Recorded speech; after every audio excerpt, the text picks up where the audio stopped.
សួស្តីអ្នកទាំងអស់គ្នាវិលជួបគ្នាម្ដងទៀតហើយថ្ងៃនេះដែរខ្ញុំយកពាក្យដែលតេតើនឹងក្រោយចូលឆ្នាំខ្មែរយើងចប់ហើយដែលពាក្យតែវាយកដែលយើងតែនិយាយអញ្ចឹងណាចូលឆ្នាំចប់ហើយអស់លុយអញ្ចឹងណាឥឡូវយើងមើលភាសាចិនគេនិយាយថាម៉េច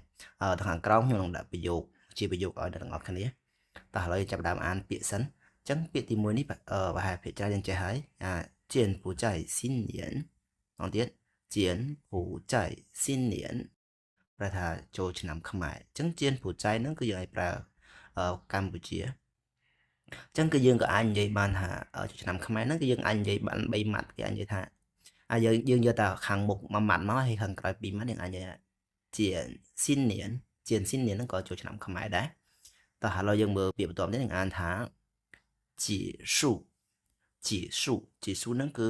បញ្ចប់ឬក៏ចប់ហ្នឹងអញ្ចឹងយើងអានពាក្យបន្តទៀតយើងអានថានេះអានថាឈៀនឈៀនអញ្ចឹងលុយអញ្ចឹងគឺទាំងអស់គ្នាភាគច្រើនក៏ចេះដែរហ្នឹងអញ្ចឹងបន្តមកទៀតនេះគឺយើងអានពាក្យថាហွာគួងហွာគួងហ្នឹងគឺចាយអស់លេងហွာហ្នឹងយើងអាចចាយបាទហွာឈៀនចាយលុយយើងទៅបូកជាមួយនេះហွာឈៀនចាយលុយដល់ពេលហွာគួងចាយអស់លេងហើយហ្នឹងឈុងហ្នឹងគឺក្រហ្នឹងដូចឥឡូវយើងចង់និយាយខ្ញុំក្រយើងអាចនិយាយបានឈុងហើយយើងមកនិយាយយើងអាចប្រែមកថាអត់លុយអញ្ចឹងណាតែឥឡូវយើងមកមើលជាប្រយោគខាងក្រោម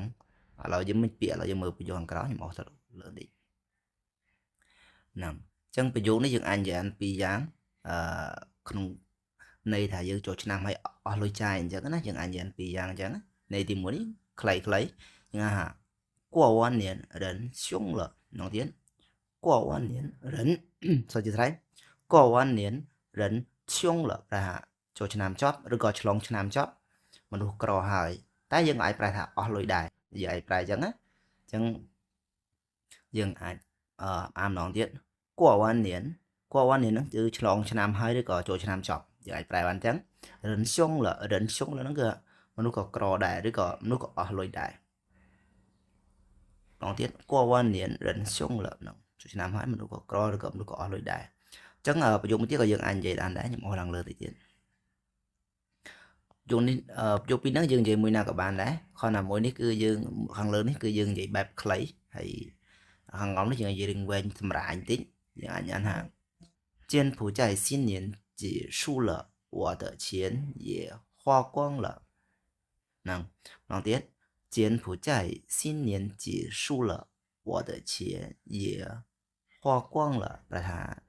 ជួយឆ្នាំខ្មែរក៏ចប់ហើយដែរហ្នឹងហើយលុយខ្ញុំក៏ចាយអស់លេងហ្នឹងអញ្ចឹងគឺជាពាក្យមួយដែលយើងអាសានិយាយលេងសាច់អញ្ចឹងអ្នកទាំងអស់គ្នាបើចង់និយាយជាភាសាចិនយើងអាចនិយាយតាមនឹងបានអញ្ចឹងអរគុណច្រើនហើយបើអ្នកទាំងអស់គ្នាចង់ឆ្ងល់ពីអីអាច comment សួរបានបើសិនតែខ្ញុំចេះខ្ញុំនឹងឆ្លើយតបអញ្ចឹងណាហ្នឹងអរគុណច្រើនជួបគ្នាក្នុងវីដេអូក្រោយ